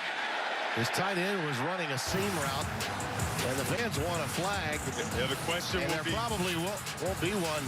There you see that 5 teams undefeated conference record. BYU, Texas Tech, Iowa State, Colorado, and West Virginia. The most among power conferences tied with the ACC. And there you hear the official Bravon Barrett telling you that he was outside the tackle box so he could let it go. And if you're a fan of West Virginia, you have to think the tackle box is a little bit fluid, right? It's a little fluid. And as long as you make an effort to get outside the tackle box, the referees usually give you the benefit of the doubt. It's close. It's really close, but the referee decided that he's outside the tackle box, and now it seems like they're stopping play to take a look. Yeah, I think they are. And Rick Jackson, the replay official, may have a different idea. I don't think the West Virginia fans want to hear it's fluid. Timeout, Iowa State. Their first of the half. I got to tell you, in real time, I thought the crowd had it right. Yeah. I thought it was grounding. I did. Our folks back at Command Central in Los Angeles, Pereira and company. That's not a reviewable play, but boy, oh boy, that was a missed call. I mean, he only took 2 steps to his right. He was definitely in the pocket. Jalen Jackson catches that one, spun down just past midfield at the 49-yard line.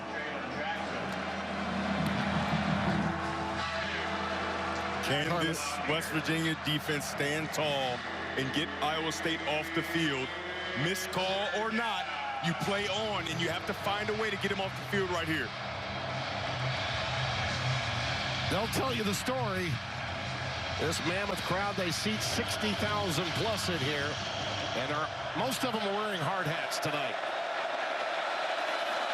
Top of your screen. Becht in trouble. Again unloads. Markers down 2 at the line of scrimmage. Gonna get a clipping, I think. I think it's gonna be either clipping or holding, but it looks like a trip there. Defender trying to race and go get Becht. And big offensive guard, number 70, Trevor Bohr, kind of kicks his legs up in the air and trips him down. There's no foul on the play. All right, they didn't call it. But it is 4th down. Yeah. So they'll have to punt it away. Brings out 4th down. I always wonder what those referee conversations are like, right? One guy sees that he tripped. Maybe he says he incidentally tripped over him, and one guy sees that he did put his leg out, I honestly believe in this day and time they are fraught with democracy. Okay? There's way too many people offering their opinions. And if it's a long conversation, they'll pick the flag up a lot of times. That's a 35-yard boot. Preston Fox with the fair catch. Well, the Mountaineers looking to turn those faces into the kind of places that they've had in the past, from Bowden to Rich Rod, and now with Neil Brown. Struggled. Could have lost that game twice, but South Carolina couldn't take it from them, even after a successful onside kick late. They got out of there with a win, though, at home. And here's West Virginia with their big tight end. Well, they have gone to Cole Taylor 4 different times, targeted. That's his third grab, that one for 8 yards, and a 2nd and 2. At practice yesterday, get a chance to see him up close and in person. He is a massive human being. Sure is. A massive human being who has great catch radius, obviously, but nice, strong hands to pluck that ball in the air. All their tight ends are tall. Yeah. Traylon Davis, 81, goes 6'3". Samarco is 6'5", 88.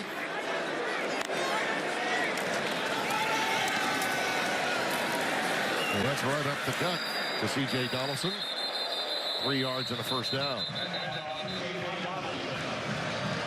Donaldson had 77 yards and 2 touchdowns last week against Oklahoma State.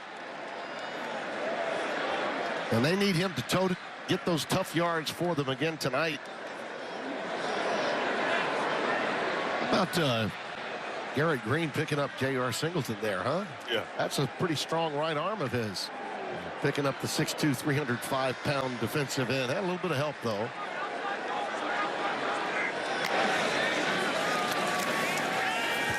Green with time. Another crossing pattern and another catch for Cole Taylor. Just won these little over routes to the tight end time and time again. Such a nice feel to get into the backfield of the defense and just find your way right behind the linebackers. And then Garrett Green, even at a smaller stature, is able to see him and deliver a perfect pass right on the numbers. 5 yards for I Can't Drive, 55 yards in receiving for Cole Taylor. 5 catches for 55. Another high snap. Boy, look at Green, though. Ad-lib his way to a first down and more.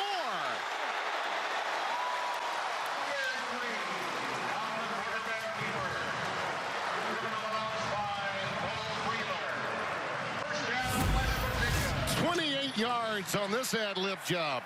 You hate to continue to see the high snap, but how about one of Feldman's freaks, Garrett Green, turning nothing into something, getting on the edge there, and it's almost like that bobble kick return snap, right, where the edge is like, oh, he dropped, oh, no, he didn't, he's getting on the edge. Nice play by Garrett Green. And he gets ahead to about 30 yards this time on the ground with C.J. Donaldson. And a theme, these high snaps through the course of the night. The oopsies, and those can really be problematic against a team like Iowa State.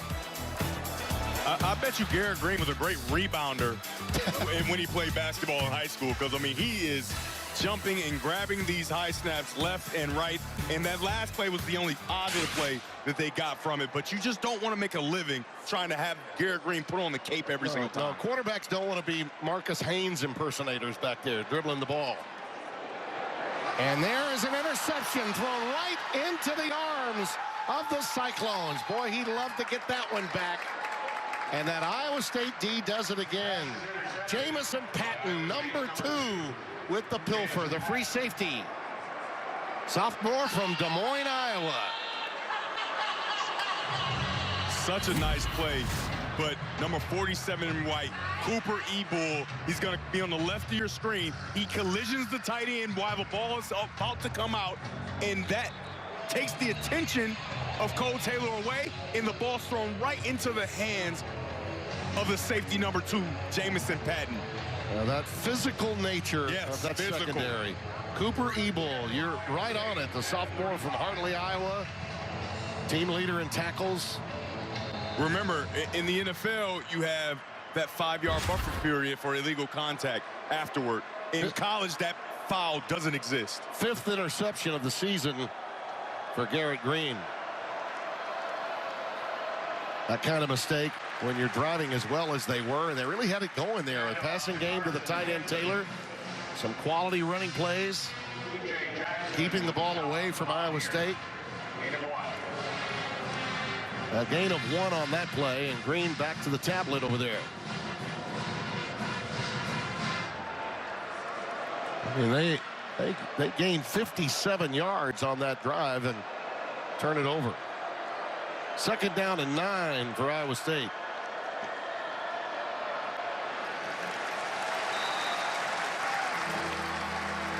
That's a nice play by Malba, 54, coming in to undercut Carson Hansen.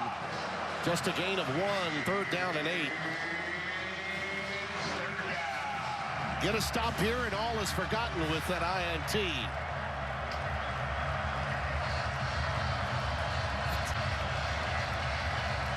Transfer from Penn State.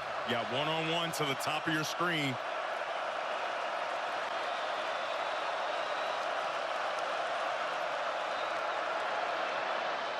It's caught. It's good for a 1st down. And now they're 6 out of 9 on 3rd down conversions, and that's just the first one they've had in their last 3 chances.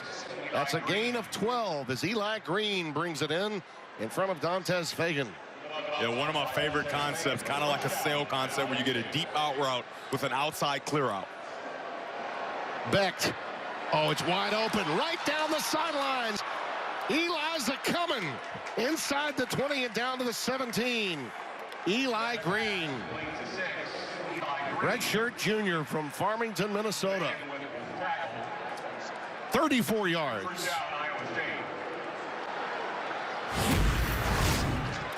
They're picking on Fagan right now, the youngster back there. Yeah, you got a post from the inside that took the attention of Fagan, and it left the outside third wide open. A nice recognition by Rocco Becht. 1st and 10, back in the red zone again. And the quarter coming to a halt. And when we return for the 4th quarter, you can bet West Virginia's defense, which has been on its heels, but has been tough inside the red zone, will be in a must-stop situation. You don't want to get behind by 2 scores to this group of Cyclones.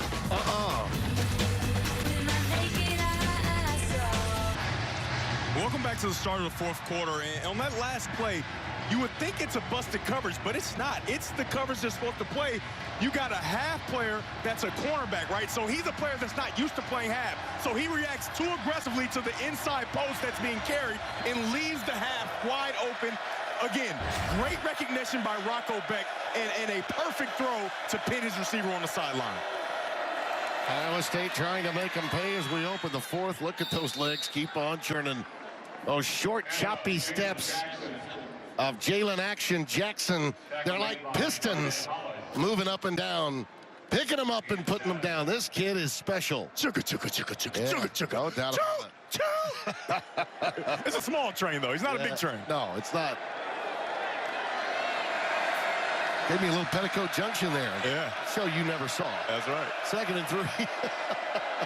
Little cannonball run there. I got mine from Major Payne. Yeah. 2nd and 3, and great penetration by the Mountaineers there. They know they need a stop, and Jackson was by Malba again.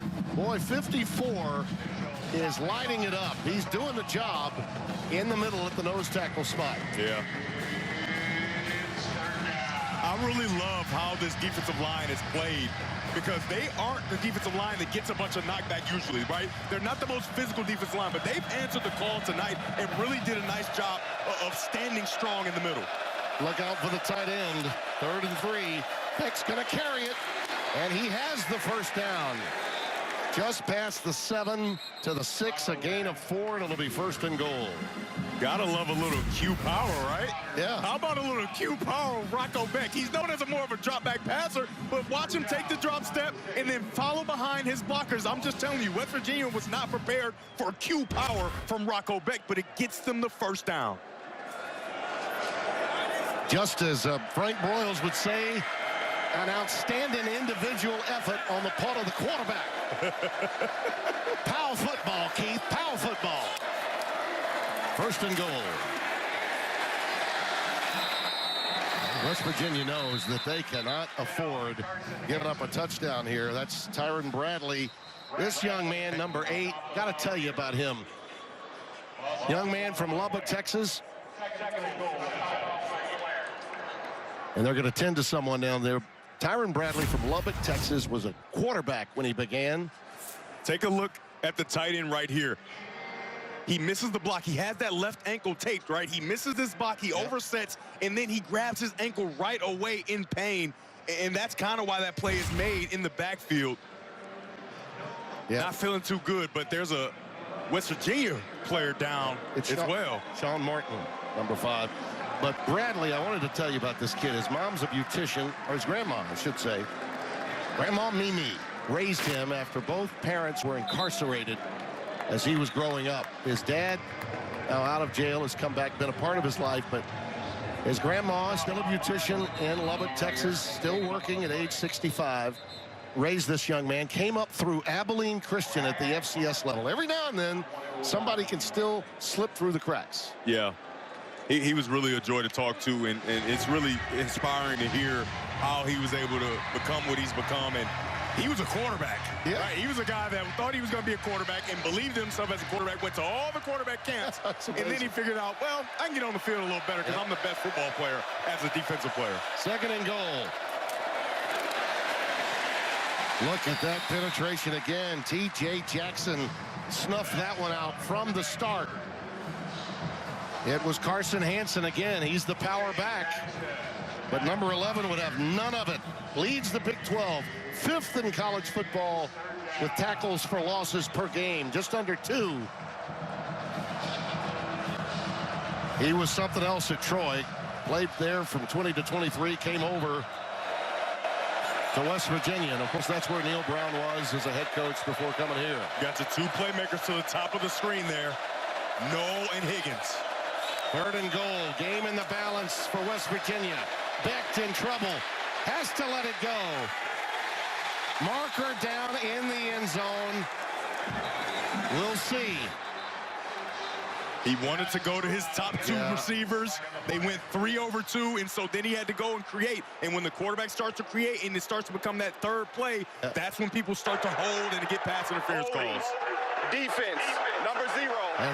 Penalty is half the distance to the goal. Automatic. First down. That pass was not catchable. But holding is not pass interference. Correct. So holding is before a pass is even thrown. So the uncatchable nature of the football really, truly doesn't matter if you're holding. Yeah. Now, if it's pass interference, they can say it's not catchable. Tell that to Neil Brown right now. He is not happy. No. You could fry an egg on his head. But you can see right now they call holding, and it's right there, number 0 in black. You're right, by rule. Hansen powers it in. Touchdown, Cyclones. His 2nd tonight.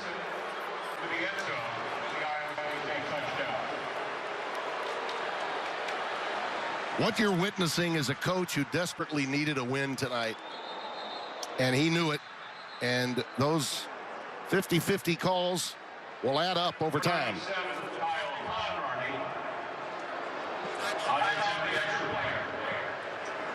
And we've got another injured player that they're taking a look at as we await the extra point.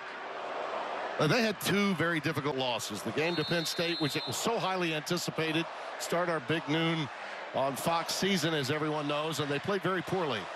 Then they had the Pitt game in a position to win and lost it late. But they've improved since then, and it was, but they've turned it around coming in here. Yeah, controversial. Got the holding call. Holding call. Yep. Yep. And then big block by Klotz to get the big fella in the end zone. Impressed or terrified? Because if you can do all that, right, create a cheerleader, well, what else can you do? Speaking of terrified, when that guy's carrying the ball in the red zone, you better be terrified. Guys like that is why I would never have chosen to play defense. Nope. I mean, he got 97 yards last week on 15 carries, overshadowed by Jalen Jackson to some extent. But again, this program of Iowa State's is averaging 236 yards rushing as a team over their last 3 games. And what a difference it's made for them. And here's our Pacific Life game summary, sponsored by Pacific Life, creating financial security for more than 160 years. And do tell, Rocco Becht finds Knoll for 60 yards, and then Hansen powers it through for 11 yards, running with intentionality. Garrett Green throws one that he'd love to have back. That interception was huge, and they've continued to do that. Jamison Patton with the pilfer, and Hansen with the exclamation point. And that's why we're here at 21-10 with 11 and change remaining. Still time, but Green has got to get him going here. Pickup of 2 on that run. Keeps it. May have to call his own number a few more times. Running into Joey Peterson again. Peterson's had a big game. Got a sack to go along with 5 tackles. Green, they're just dropping 8, making it really difficult. There's another interception on the tip drill. Taken out of the air, and Jontez Williams again. 3 picks in 3 weeks for Jontez. And in each case, they put the game away. In each case, Houston 2 weeks ago, last week against Baylor, and even though this one's not in the end zone, it may in fact put this game away. Yeah, and Garrett Green's just trying to make a play. He's outside, and 2 guys get an opportunity, and it's like Jontez Green is always Johnny on the spot, and the person that tipped that ball is the freshman, yet again, the true freshman, Bo Goodwin. And when you watch film, in all of their wins, they average only 22 pass attempts for the quarterback, Garrett Green. In all their losses, they're averaging 29. Right now, he's at 24 passes and 2 interceptions, right? And so the more you throw the ball down the field, the more bad things that can happen. Yep. And tonight, you have 2 times where the ball ends up in Iowa State's defense's hands. And this West Virginia defensive front continues to give ground grudgingly up the middle. Not much for Jalen Jackson.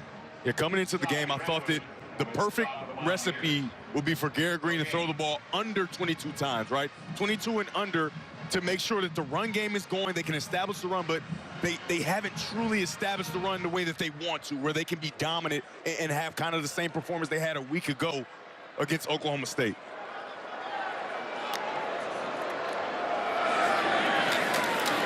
Just let the clock go tick, tick, tick, not do anything crazy. Jackson again trying to find running room, and they're stacked up against it.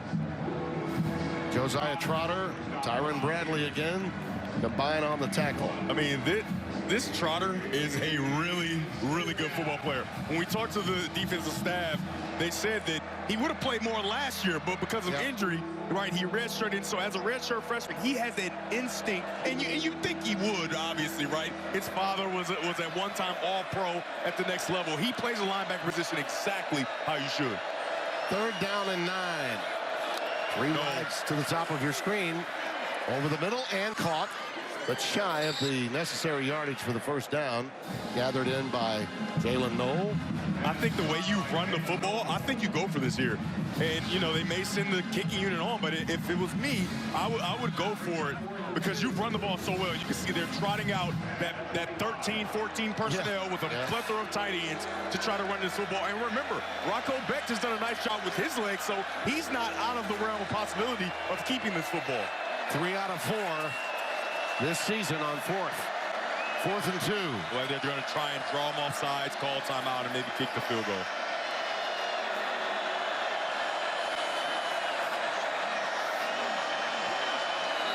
Yeah, that's safe. That's safe. If it were me, I would have taken a chance and gone for it, but I'm not upset about that decision to not go get points and continue to play defense. To get this 1st down on 4th down, I love the decision. I love the aggressiveness from head coach Campbell. Just take their heart away, right? Yeah. Remember, Rocco Becht's legs are in effect. Are they ever? Option towards the boundary, and a great call. Just a great call to Carson Hansen. Old school football. Amazing call. I absolutely love it.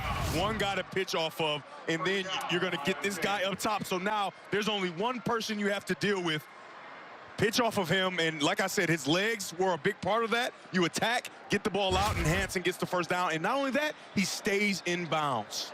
He had that big monster left tackle, Jalen Travis, setting that up. And a really good block by Trevor Bohr as well.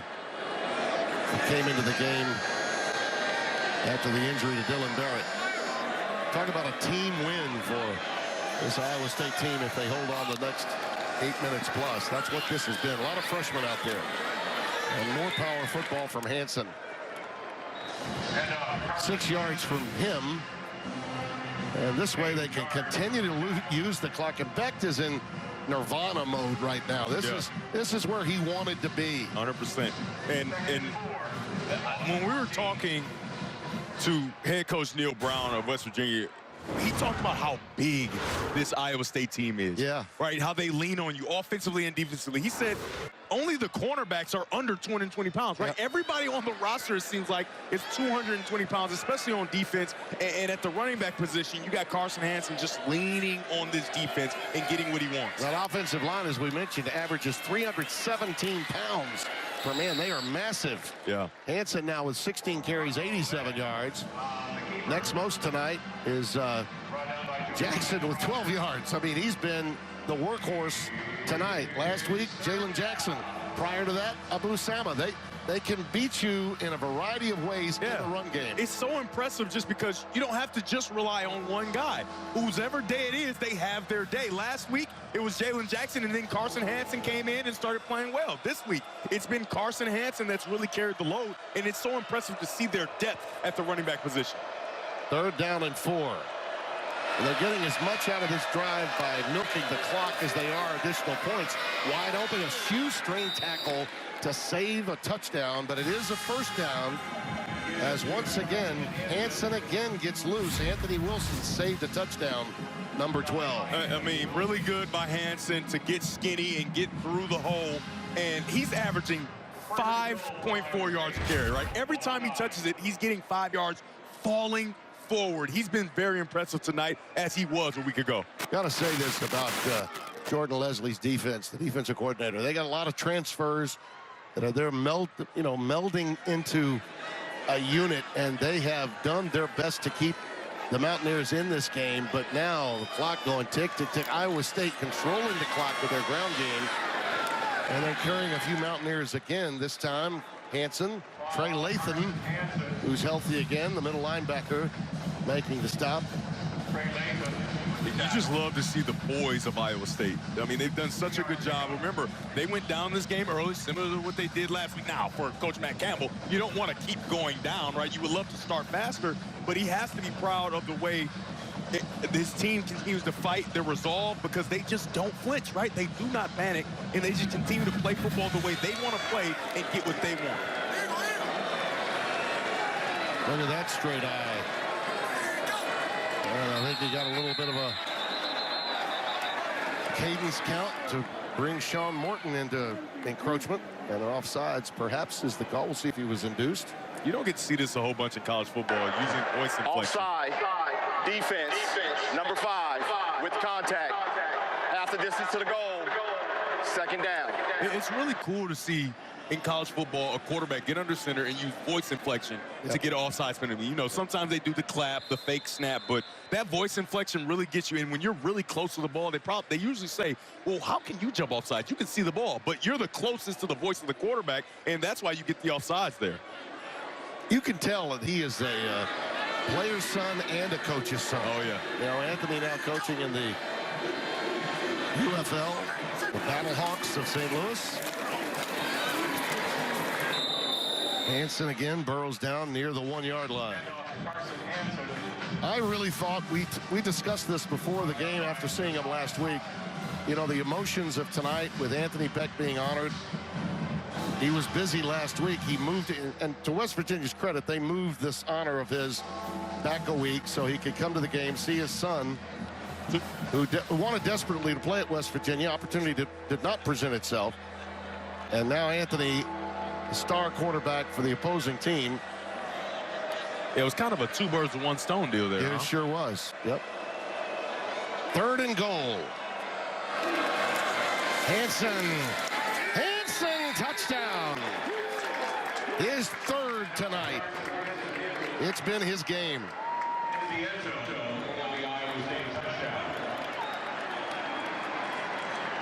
I mean, that's fantastic work, inside as well as out. Power football. Everybody at the line of scrimmage creating a new line of scrimmage, and Hansen just sneaks right through, puts that left hand down, and gets in the end zone again. No lack of effort in that run. Boy, that is strong stuff. The other thing he does so well is protect. He's so good in that area. 3 of 5.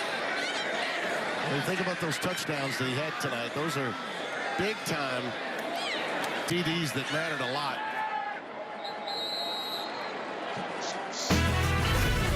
The extra point is good. 3 of his 5 career touchdowns are tonight. I'd say it's a career night, wouldn't you? Absolutely. Scotty A on top of that for me as we go to break.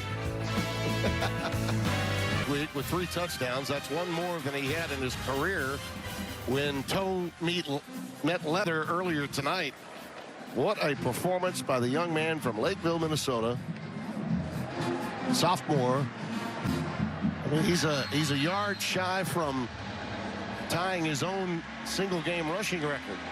And to your point, getting 5.4, he's averaging 6.5 now. Yeah.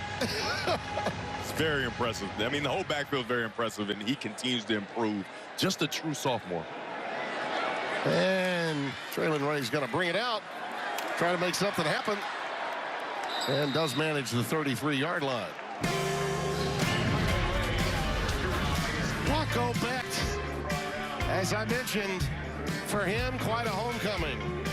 He'll take it. Those still struggling in North Carolina, and of course, everyone in Central Florida. 4:35 remaining, and Garrett Green goes back to work again. And he goes with a quick slant to Hudson Clement. And he'll get ahead for 8 yards. And will set up a 2nd down and 2. If you're Iowa State, the key here, no big plays, no quick strikes, and give West Virginia a chance to put points on the board without time running off the clock. Keep everything in front and force them to take underneath throws. Another player that they're taking a look at, and the timeout has been taken, as it's a Mountaineer that is being tended to. Looks like it might be Jackson. Difficult for him. See those 2 high safeties very deep. Yeah.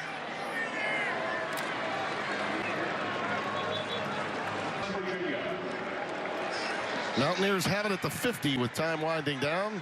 3 and change left. I'm going to mark her down, blowing the play dead. Looks like procedure is the false start, the preliminary indication. Traylon Ray may have been guilty. False start. Offense. Number 7. 5-yard penalty. 1st down.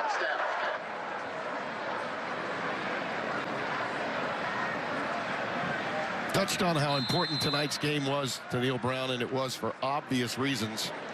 I mean, you lose a couple of games like that at the outset, gather some momentum.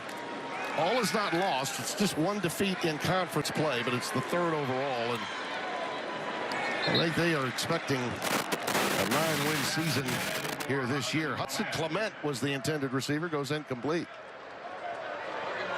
Night. Is that right? The Ducks got it done against Ohio State. Against who? Ohio State. One more time? That would be the Buckeyes. One more time for our producer in the back. 3-man front here.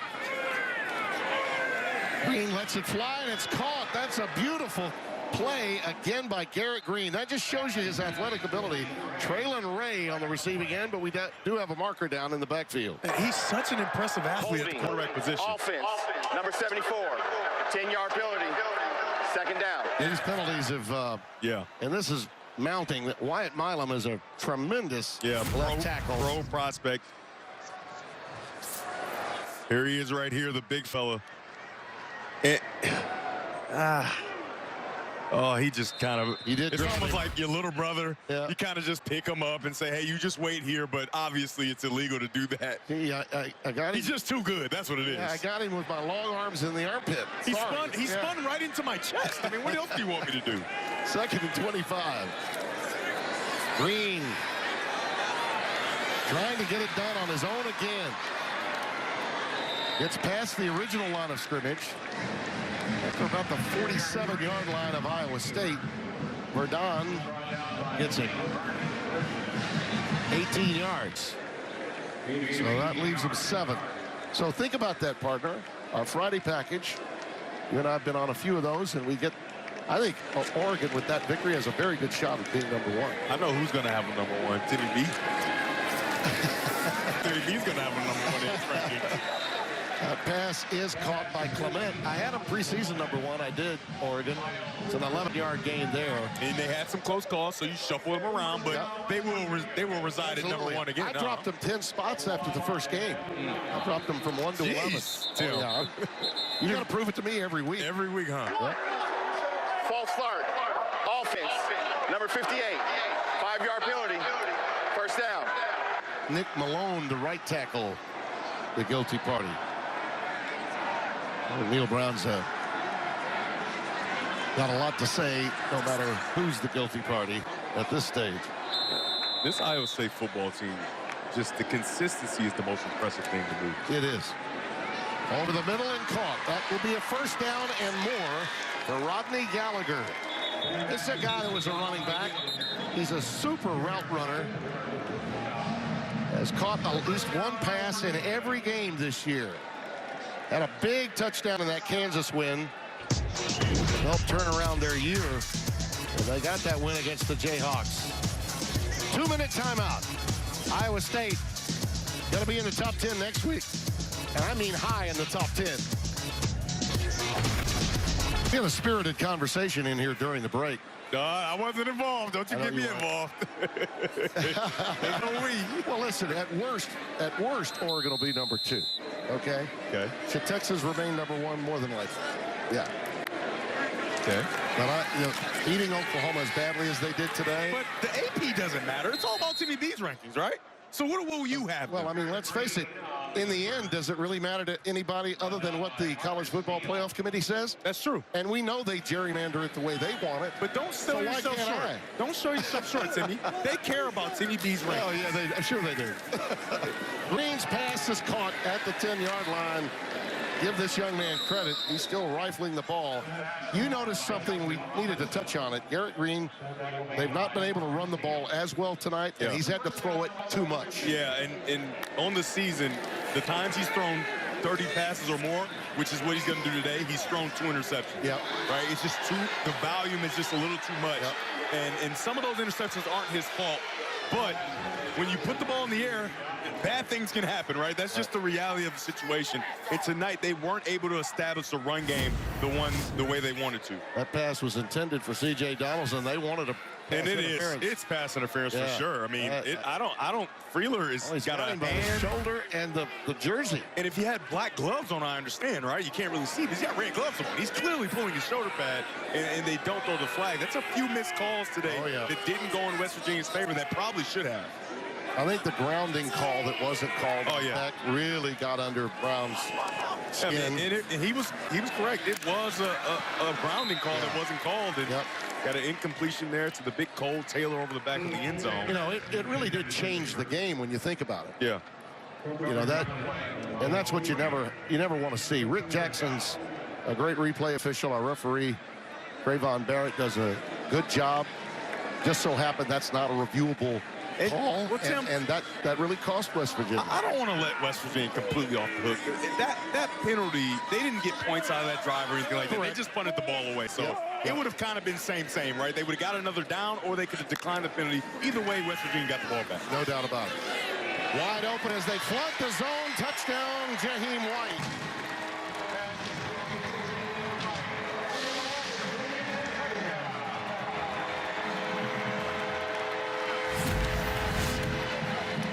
That's 5 receiving touchdowns now for him. And Jaheim coming out of the backfield. Wheel route action. Yeah, wheel route that created a natural pick and a well-designed play to get in the end zone here. And this Jaheim White is really impressive as a runner and also as a pass catcher, as you saw on that play there. And you can see West Virginia trying to get as many points as possible, going for 2 here to try to cut the lead to 10 points. and they've retained all 3 of their timeouts, right? So although they used a lot of time to go get this touchdown, they've retained their timeouts, and they're going to try to take this down to a 10-point deficit. And hope for a little bit of help from the kicking gods with onside kicks coming up. Green under pressure, looking for some help. Threading that one into traffic, and it had a chance. It had a chance to get through to Cole Taylor, who's been the most active of his receivers tonight, and I think he's a little banged up.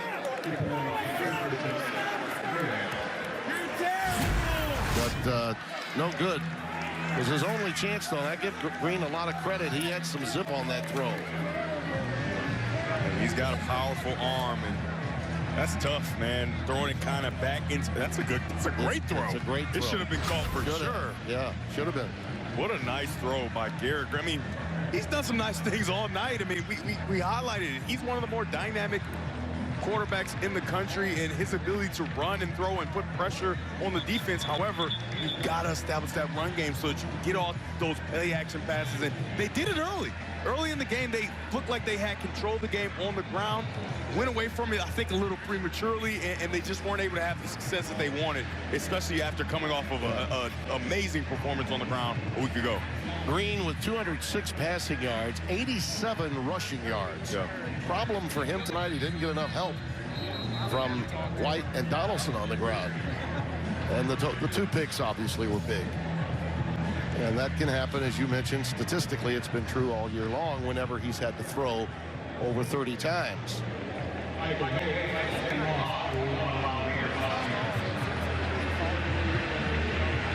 Well, you look at this Iowa State schedule the rest of the way, partner.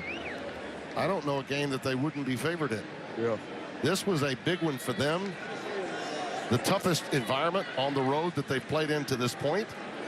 And next week, it's UCF. Texas Tech is not going to be easy. Neither one of those games are going to be easy. But they get them at home. Yep. They have to go to Kansas, Cincinnati at Utah, and K-State Farmageddon to close it out. There's the onside. And it looks like it managed to get out of bounds. It went out of bounds prematurely before it even got to the 10 yards, so there would have been really no chance of West Virginia getting that onside kick opportunity. And then as for the Mountaineers, talk about tough. After this, you get Kansas State next week. Free kick out of bounds. Kicking team. 5 yards from where the kick went out of bounds. First down, Iowa State. Here's Josh Sims. Talked about the emotion Rocco had to be going through this week, going and playing at West Virginia, a place where his dad was a star, a place that didn't really recruit him. And I talked to his offensive coordinator, Taylor Mauser, and asked him, how was Rocco this week? And he said, hey, he was excited, but he was calm and cool. You could see the focus on the sideline all game long. And after they took that last touchdown, he was smiling ear to ear at what was about to happen with this game, guys. Yeah, It's him. When we talked to his dad before the game, he came up to the booth. He said, yeah, he gets his stoicness, if you will, from his mom. His mom did. Right? He said, because everybody knows Anthony's a big personality, an emotional guy as a coach, as a player. And his son is none of that, right? He's very poised. He doesn't really show his emotions much. So it's really cool to hear Josh see him have that big smile on his face, because you know how much this game meant to him with a West Virginia club that didn't really recruit him early, came in late, but it was a little too late. He's already going to Iowa State. Well, Rocco's made some history tonight. 6-0 with this victory means for the first time, well, let's see. Let's start at 3-0. That was 22, then 2000, then 1980. 1938, Franklin Delano Roosevelt was president of the United States. We were in the midst of the Great Depression. Look at those strapping young men. They wound up going 7-1-1. And no, I didn't call any of their games. But if Are you sure? Yeah. If you think about this, though, the history that we're discussing in Iowa State football, that is exactly why Matt Campbell went nowhere when his name was huge and Brock Purdy was coming off that run to almost win the Big 12 title. They came up short in that game. I mean, every job that opened, his name was mentioned, and he stayed put. He loves it in Ames, and we can see why. He's done a really nice job of developing these players, both offensively and defensively. This is a veteran team because young guys had to play a year ago, but they're still really young. And I think the sky's the limit because these young guys are growing up right before our eyes, and they've really become a really good football team, and they can continue to get better. I mentioned going to break at halftime that a Tasket by Ella Fitzgerald was Something basket, yeah. A Tisket, a Tasket. That was the hit. Orange That was the and yellow number one basket. song. Is Yeah, that it? That was the #1 song in America. The #1 movie was Snow White and the Seven Dwarfs. Oh, nice. In 1938. And the saw that. #1 selling car was the Cadillac V16. Oh, Cadillacs are really nice. Well, it's a primetime showdown on Fox. And Devin Gardner, Josh Sims, and yours truly will be on hand. And while I have a moment, I want to take time to wish happy birthday to Brett Bender, who took the weekend off, our normal spotter. And I called upon an old friend, Ken Anderson, my original. Iowa State. Hold them back. And they happened to, I don't know, lose their Big 12 championship game to, I don't know, BYU. Yeah. One team's undefeated, one team's got one loss. You're going to tell me you're going to take a 9-3 SEC team, maybe team number 5 or 6 from the SEC, over a team like West Virginia. Their final I'm telling timeout. you, if you think simply because we went from 4 to Tim, you 12, didn't give we're me a not going to chance. have controversy, think You again. didn't give me a chance to answer, Tim. We agree. It's 4th down and 3. Oh, my. And they're going for the jugular here. How about that? He called timeout for that. That's a little salt in the wound. Yep. 27 yards. I think a few people might remember that here. Well, I mean, you got to think about Rocco's smiling about it. But I don't think anybody else is. Yeah, I know West Virginia doesn't like it, but you got to think about who's throwing the football right here. Yeah. This is a guy whose dad just went in the Hall of Fame. Absolutely. And he was not recruited by a team that he wanted to play for. Yeah. This is personal for him. I'm going to be interested to see that. Take the victory. Yeah, they're going to take it. Yeah, he wanted to complete that one more pass, and he did. And now they'll just take the victory, kneel down. Beck now 18 of 26 for 238. And this is a program-building win for that man, Matt Campbell. Think about that. First time in almost a century that they've been this deep into a season undefeated. Really impressive. And like you said, he stayed. Yeah, He had the opportunity to go to, I guess you could say, for lack of better words, greener pastures. And he did not. He continues to build young men the correct way and use the transfer portal for what it is. But a lot of these kids are homegrown. We talked about it all game. A lot of freshmen contributed to this victory. And a true sophomore running back on your screen, Hansen, was the star of the show. Yeah, that's just an enormous victory for this Iowa State program. And having seen them last week and again this week on the road, I really didn't see a lot of difference other than the weaponry was different. Yeah, But the team responds. First of all, talk to me about the defense, the takeaways, and how they responded out here in a tough environment. Yeah, you know, I just thought we really settled in on both sides of the football, and I thought we executed in some critical moments. And again, I think this football team has the understanding you got to play 4 great quarters, and you know, you're not going to win in the first, and you're not going to lose in the first. You just got to keep playing, and our kids did a great job tonight of that. How about all the emotions that could have been surrounding your quarterback, Rocco, coming here, his father getting honored, a place that didn't really recruit him, and the way he played out here tonight? Well, you know, I think for him, what an unbelievable night for his family. I mean, to be honest with you, and I told him, you know, his mom was a great athlete here, his dad was a great athlete here, and for him to come here on their soil and perform with his team the way they performed as student athletes, I think it's really special. So I know this will be a really special moment for their family. Congrats on the win, Coach. Thanks I'm going to so much. grab your quarterback. Rocco, with all the emotions that could have been surrounded for you tonight, coming back here to West Virginia, knowing the ties it has to your family, how nice was it to get this win?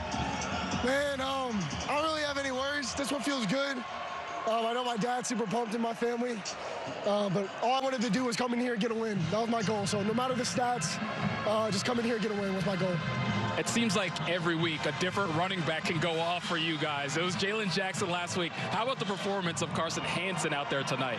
Yeah, I mean, he's a bulldozer. He was used for, you know, those hard runs up the middle, and he dominated today.